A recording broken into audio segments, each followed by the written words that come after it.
Broadcasting from Silicon Valley, California, this is Conversations with Jennylyn.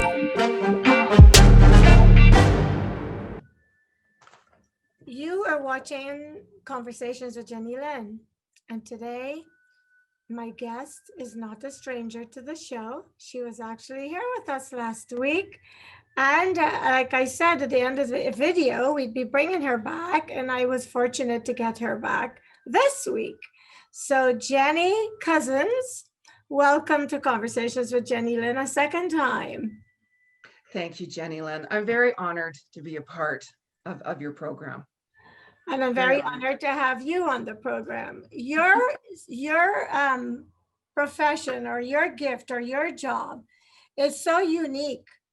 And people with science-based minds have a difficult time accepting what you do and what you share.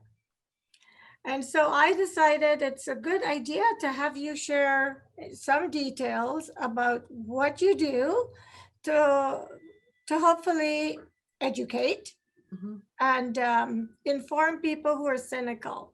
And I know it's very difficult for some people in the world when they have no science or no evidence-based information, they just discredit it.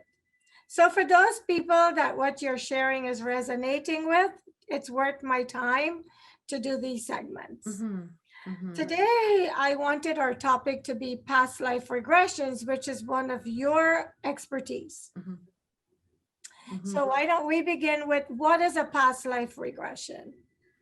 Well, you know, past life, I always bring up past life in a reading because it just naturally comes up. Okay, so I'll explain to somebody, for instance, you know, let's say if they've met someone and they're like, you know, this is my situation with this person, and that person can be anybody, you know what I mean? A relationship, a coworker, a friend, you know, family, anything like that.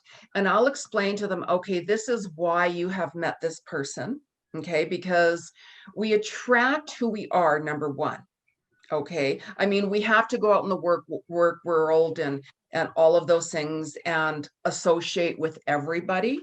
Okay, but when there's certain people, let's say, who can create a really big emotion for you, you know, you could find that as soon as you meet somebody, it's like, you know, I really felt like I know that person, but you know, I've never met them before.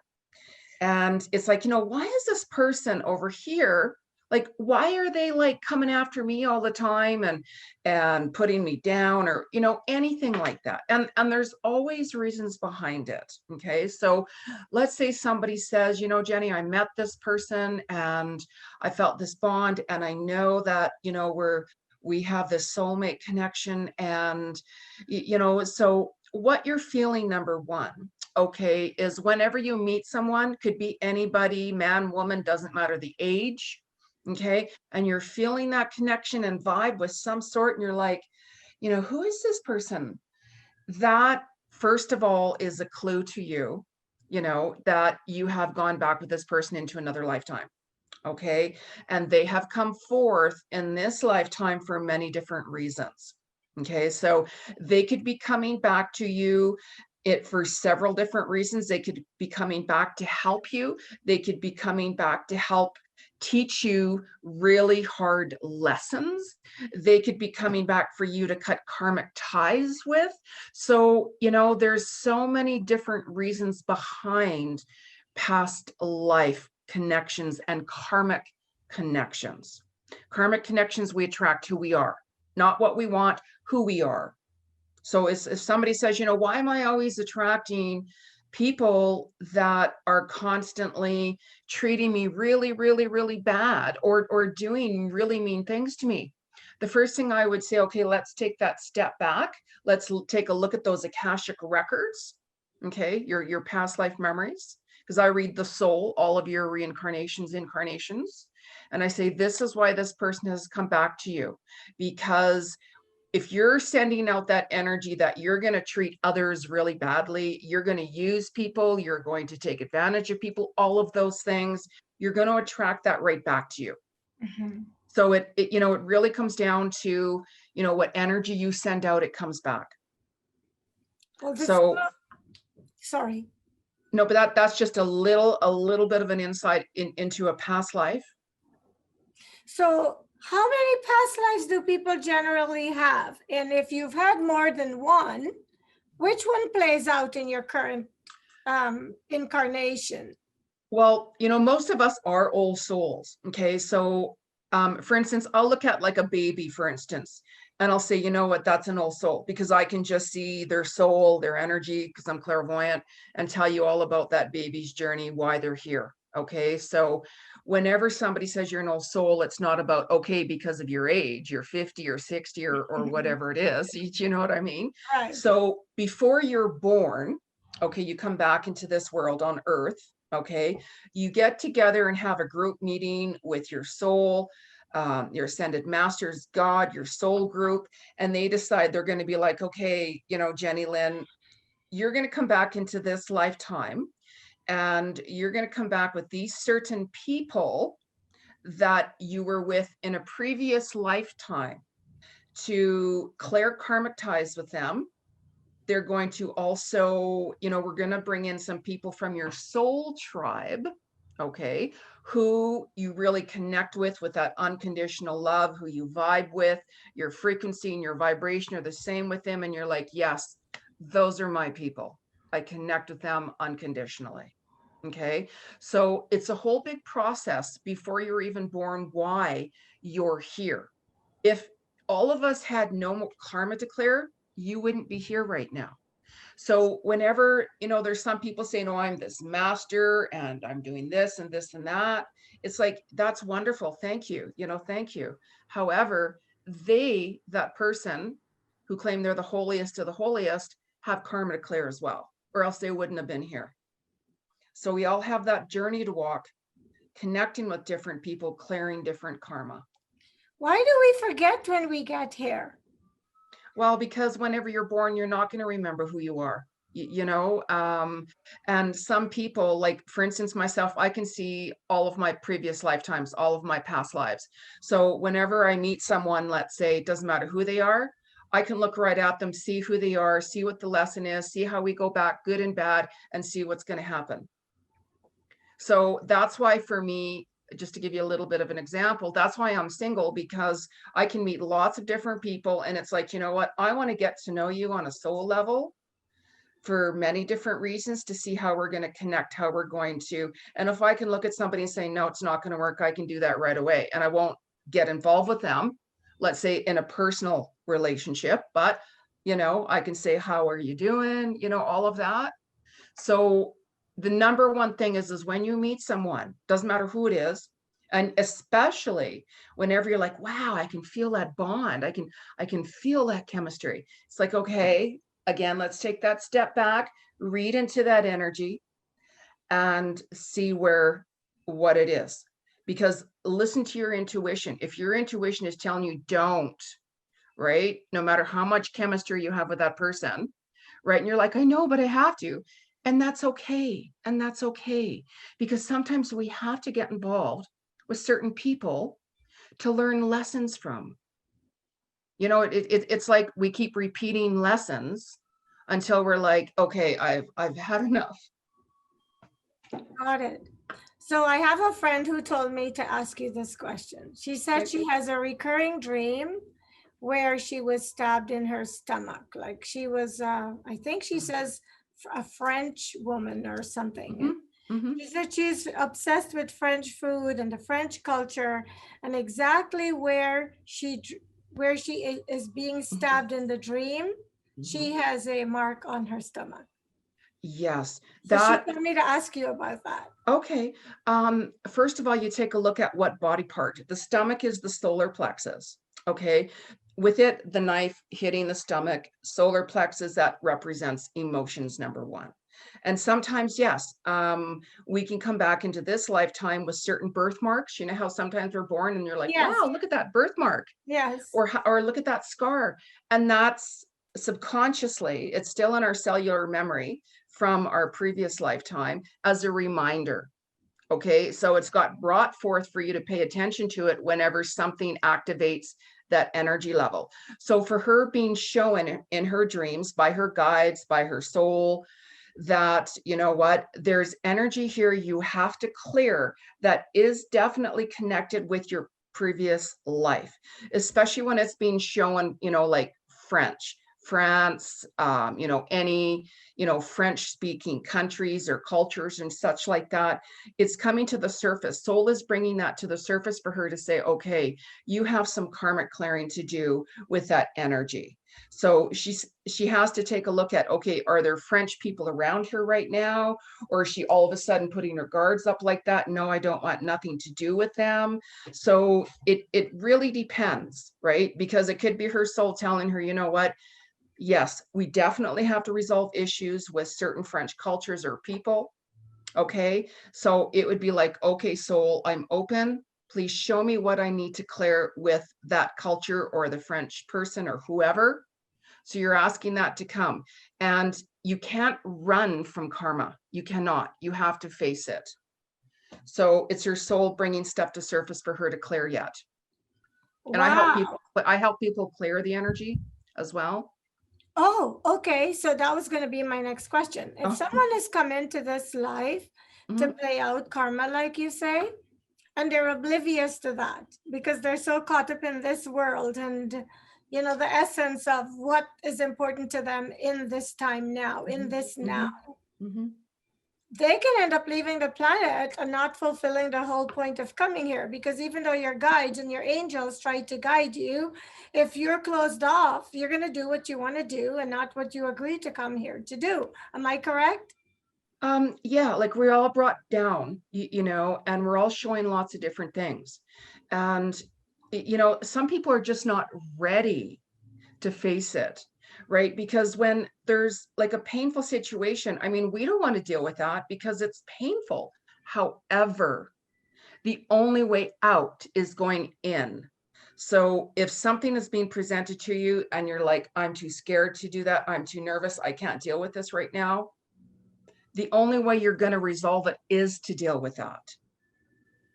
Right. So when people leave, you know, that's their journey. You know what I mean? It'll come back in another lifetime and repeat itself again So until that's it what is I was clear. going to ask you. If you don't deal with it now, you will have to come back to deal with it, but you must deal Yes. with it. Why Yes. is it important that all of this karma is cleared up before we transcend? Well, okay. So let's give you an example. So let's say if there's someone who is, you know, constantly in like abusive relationships, just to give you an example. Okay. And, you know, they're in a really bad abusive relationship, that relationship ends. So, and all of a sudden, because they're a more needier person, let's say, they all of a sudden gravitate and go into another relationship. And they're like, why are my relationships all like this? It's because you're running. You're not, let's say the relationship ends. You should be taking that time and space out from that situation or relationship and looking at what lessons you've learned from it, looking at what it has taught you. Because if you don't, you're bringing your baggage, your karmic baggage and energy into another relationship with a friend, with a lover, with a working situation, everything. So that's why you can't run from it because it just keeps on coming back. It's like, why do these situations always come back like this? In some Right? situations, women will say, I'm not dating anyone because I don't Yeah. want to put my emotions out there. And so they quit dating and they just shut down and they encapsulate themselves and they don't Mhm. allow anyone to get Yeah. close to them. Yeah. How And is that's, someone in that situation dealing with their karma? yeah, and that's because somebody's not taking the time to really heal from it. I mean, any type of a painful situation, especially a relationship breakup, of course, right? It's always painful because you've shared time with that person for the good and the bad. So this is why it's like, you know what? I got to really get to know who I am. I got to really do that dark night of the soul, that soul searching to really see what I truly want. You know, self-worth and self-love, you know, is key. And it's like when you end a situation, it's really important to keep your heart open, no matter how painful it is. Because whenever, somebody gets hurt, they're like, you know what, my heart's closed. That's it. No more, all of this, which is totally understandable because you're a human being. Okay. However, that's why you need that space and that time to really come to terms with, what do I truly want? What do I deserve? Are you worthy? Are you worthy of love? You got to start asking yourself that, because it's like, I won't have somebody speaking to me like that. I will not have somebody talking to me like that. That's me. That's just who I am. I'd rather be alone than go through that personally. You know what I mean? And keeping on my journey. So it's up to that individual person, but you have to keep your heart open, and then you have to do the cord cutting, release that person karmically, heal from it, and really look at yourself and what that other person has taught you. That's the key. So how about someone who, because I'm sure a lot of people will have this question, how about if in this lifetime I murder someone? Mm-hmm. When I come back when I am reincarnated, because so many people think that reincarnation is crazy and it doesn't happen. There are a lot of people who believe when you die, that's the end of you. They don't believe that the soul continues to live and comes back for lessons like we are discussing. But for example, someone like Charles Manson, who is known for so many heinous crimes, does he have to come back? And in his next life, when he is reincarnated, how does someone with that type of karma, what is their next life going to be like? Do you know? Yeah. So it's like, whenever you're doing something like that, as soon as you pass, of course, it doesn't matter who you are greeted, with love and such like that. And, it really depends on that soul. Okay. So we are showing, our life. This is the Akashic Records Library. You ever heard of that? Going back into the library of the Akashic Records. I've heard of that. Yes. And basically it's like, okay, so you die this second and stuff like that. And in time, they're going to say, okay, this was your life, Jennylyn. This is what you did, the good, the bad, the ugly. So you're showing that.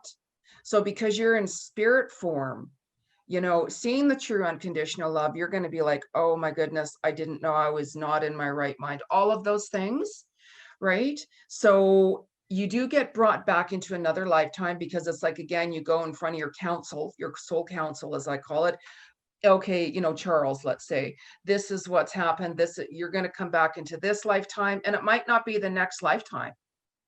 They could choose for him to come back in another lifetime, to clear other situations with other people and circumstances. And they, that karma there, what he has done, it will have to pay its price, and they might choose another lifetime after that. So it all depends on your soul group. But it's like, why am I, born into, let's say, a country that is like this, or a culture like that, or whatever like that? Because it's all part of your karma, what you have to go through to clear it. What would you say to someone listening to you going, that's all craziness? How do you know this? I don't think anything of it, because it all comes down to somebody's level of perception. And, we all have our different ways. Is it perception though, or is it reality? Well, like, people get like that. I've had like, I remember, like, quite some time ago, mind you, I had somebody, and it was his first time, he ever had a reading. And of course I gave him my insights, and he had his guards up, and he's like, no, that's wrong. And I'm like, oh my God, like, I hope he really booked a half hour, not an hour, because his energy is. So anyways, I finished the reading and stuff like that. And he just left upset, because I tell it how it is. I'm telling you my insights and the truth of what I'm seeing. I'm not going to, like, tell you what you want to hear. I'm going to tell you what I see in the truth and reality, right? So anyways, a few months goes on. I don't know, maybe 6 months later, somewhere around that, he books another appointment, and I'm like, oh God, maybe I should just tell him I'm not the right person for him, because I have done that. I have turned people away, right? And something just told me, see him. So anyways, he comes over and he brings me flowers and gifts and stuff. And I'm like, I didn't expect that. And he goes, oh my God, you've really changed my life. You've really changed my life. He said, after I left, I went home, I was like so upset because you know, you're telling me all this stuff that like, because what he was doing is he was running. He didn't want to see the truth in situations because his ego, well, I'm the There you best. go. I'm someone who's knowing, I know exactly what all of these Or things, I'm a scientist and science does not support this. I hear that right? so often. Like But I you read have the to leave. soul. Yeah, not, it doesn't matter what title somebody has. I've read many well-known people, and it's like that's irrelevant. That's their journey. That's why they came to this lifetime. It's the soul, regardless of who you are. But the ego takes over, you know, with certain individuals, and you can't change that. That's their journey. You just send them, I just send them What do love. you want to say to scientists who say, I'm a scientist, and nowhere in science does it prove any of this? That's, you know, it's like, let's say, just to give an example, like a doctor, like I'm, you know, more Eastern than Western energy, right? So let's say, you know, I'll tell somebody, you know, try these natural methods first, right? And a doctor will be like, no, you know, in my studies, in my textbooks, how I was in my university degree, we go by the book, how this is set, and that's it. Right. So that's like a scientist, you know, depends if that person is open. And like, regardless, the scientist should be open. Of all people on this planet, he's a scientist. There's cosmic energy, universal energy. You can't like fight with that. Like, good luck on that, right? Like, it's like Mother Nature, you have no control over that. So you know, I just, you know, that's the thing. Everybody has their own level of perception, how they see things. And I respect that. That's just who they are. It has nothing to do with me. It doesn't change who I am at all. What you were sent to the planet to do, right? Absolutely. So I'm going to ask you this question. Every single day on my clock, whenever it's 11:11, 1:11, and the ones, my attention is being drawn to my clock whenever it's the ones, like 1:21, 1:11, 11:11, 10:11. Why? Well, that's your soul, right? Or your guides telling you to pay attention. So let's say, you know, you see that, right? That when you see those numbers in sequence, you know, it's telling you, where are your thoughts right now? What are you seeing? Right? What are you thinking? Because it comes down to thought forms or energy. So it's like, when you see that number, what are you doing right now? How are you thinking? Where's your thought forms? And it's also confirmations, you know, from spirit, from your guides and angels, that you're on the right pathway, you know, positive change. Oh, absolutely. But also too, it's like, look at your thought forms. Like, I have a certain number myself that I always see. It's 808. And 808 for me represents Hawaii. I'm very connected to Hawaii. I go every year. But you know, it's also that, but it's also telling me a lot more things, to look at where your thoughts are. Look, you know, lots of different things. So when you see numbers like that, pay attention to exactly where your thoughts are at that very moment. Okay. And I have to ask you this only because in this world, we have so many different umbrellas, so many religious sectors, so many different philosophies. It's the same God. How do past lives regressions or past lives, how do they connect, or how do they benefit some people who are coming back on the planet, but they're coming back under the Hindu umbrella, or under the Christian umbrella, or under the Muslim umbrella? I believe it's one God, and these are all pathways to God. Yes. And as long as you're practicing in light, whatever you're believing, as long as it's light and not dark, that you are interacting with God and doing your divine, hopefully fulfilling your divine mission. How do you address that? If you're a Muslim, if you're a Hindu, if you're a Christian, how does it tie into past lives? Well, first of all, we're all one. We're all one. It doesn't matter what faith, what religion, what culture we are. We're all one. We're all God's children. And you know, like I said, we all come back into different lifetimes and different cultures, faiths, religions, you know, to resolve situations or to go through that. Like with me, I'm very open. I believe I'm not religious, but I'm very spiritual. So, you know, I respect everybody's culture and faith as long as it's of the love and the light, number one. Exactly. Right. You know, some cultures I'm more involved with than the others. That's just me and who I am. Okay. So yeah, when, you know, it doesn't matter culture, Muslim, Hindu, Jewish, anything like that, we're all one. So you got brought back in this lifetime, you know, as a Muslim, as a Jewish, Hindu, whoever, you know, to work through that Christian. It's like when people say, you know, I'm all of a sudden drawn to like the Middle Eastern, you know, culture, or the culture, you know, over in Russia, or the culture in the native. And I always tell them, okay, that's your soul coming forth for you, is especially whenever you're getting drawn to like a culture or religion. It's like, follow that, right? See where that takes you, because it very well could be that your soul is bringing forth people from your previous lifetime. Okay, when you were in that culture yourself, you could have been, you know, like in another lifetime as a Muslim, a Jewish person, Hindu, whoever. So it's like, okay, you're going back into that lifetime to attract different people from that energy into your life to help you evolve, move forward, or to karmically clear different energies and so on. I'm involved with a lot of different cultures, always have been. We're almost out of time. And I want to Wow. ask you this question. Do you think the world would be a better place if people were more receptive to what you are sharing with me now? Yeah, you know, like this, the whole virus situation, without going into lots of details, of course, because it's a very sensitive subject with everyone. They see different. It's really about the spiritual war. You know, there's been so much Bingo! darkness. I believe Yeah, that 1,000%. yeah, there's so much darkness on earth.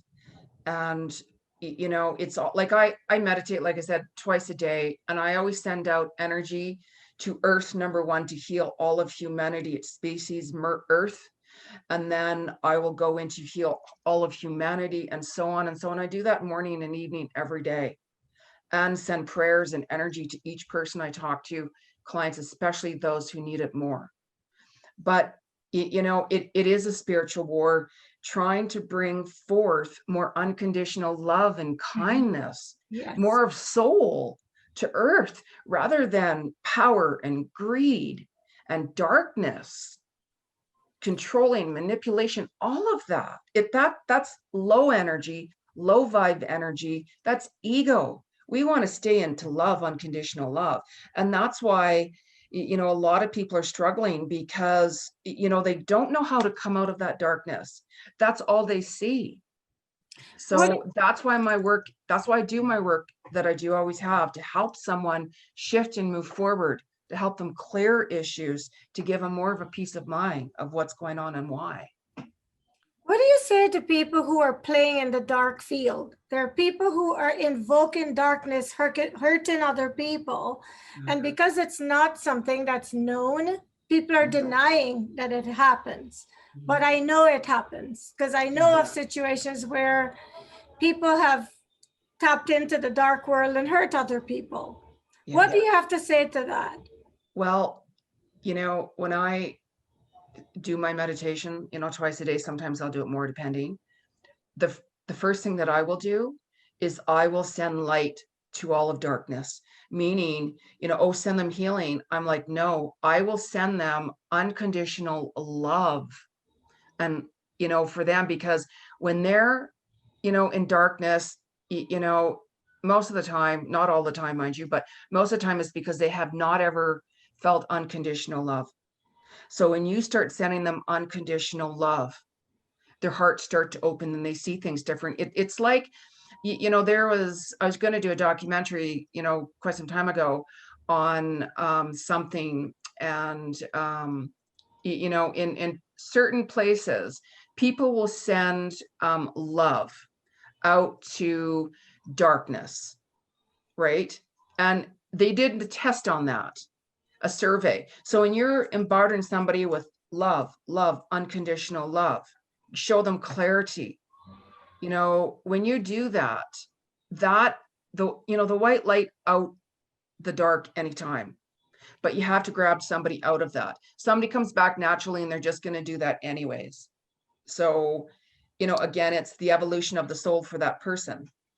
What if the people doing this, sometimes people doing this are people you would never believe because it's done in the dark. And so you don't, it's not like you could walk up to them and say, I know you're doing this. You only find out through spiritual healers and teachers that people are doing this. Can you send them love and light without having a direct contact with them? Because I've been sending love and light to some people I know in these situations. Does it work if you just send it to them every day in prayer? Yes, and that's part of my meditation twice a day that I do for that purpose, right? Mainly that purpose. And it's sending that energy out. I do it a certain way from my crown, third eye, everything. And when you're doing that and radiating that different energy, it's powerful. I can feel it. My body vibrates. And when my body vibrates like that, I go into like a trance. I can feel it and I can see it. And you know what I mean? So the more people that do that, the more it will affect. It's like if you put one person of darkness, let's say, in a group of people, put them right in the middle. And that group energy, they send that person love and light. That person will leave a different person. Okay. But the minute they go back into the dark, it stays with them. Like I've worked with all walks of life, from darkness to light, all of that. And I have healed and changed many lives, and, especially, like people more of the darkness and stuff like that, because and for me, that's my rewards is seeing people evolve and grow, and seeing them being more happier and at peace, prosperous, all of that. That's my goal. I know I've done my job and my work, and that's what brings me peace and happiness. We're out of time, and I looked down to check the time, and it's 11:11. Oh, there you go. There you go. There you go. Validation. Anyway, what do you want to leave with the viewers on this topic before I wrap? Well, again, why don't we all just take a look at the earth, and visualize and send out unconditional love to planet Earth. Visualize the earth, the ball of the earth, and just see it pink. Just visualize pink energy going through the whole of it, and send unconditional love and kindness out to the whole planet, humanity, and species, and everything. Prayers, and it's powerful. Thank you, Jenny. Thank you so much. Welcome. And thank you. Thank you for watching Conversations with Jennylyn. I know this topic is sort of off the beaten track for a lot of people, but I hope that in watching it, if you were unclear, if you had questions, that Jenny has managed to answer some of your questions for you. And if this material doesn't resonate with you, that's fine too. And thank you for continuing to watch Conversations with Jennylyn, when I try to bring you conversations to inspire you. And I will see you next time. Thank you. Thank you. Hold on.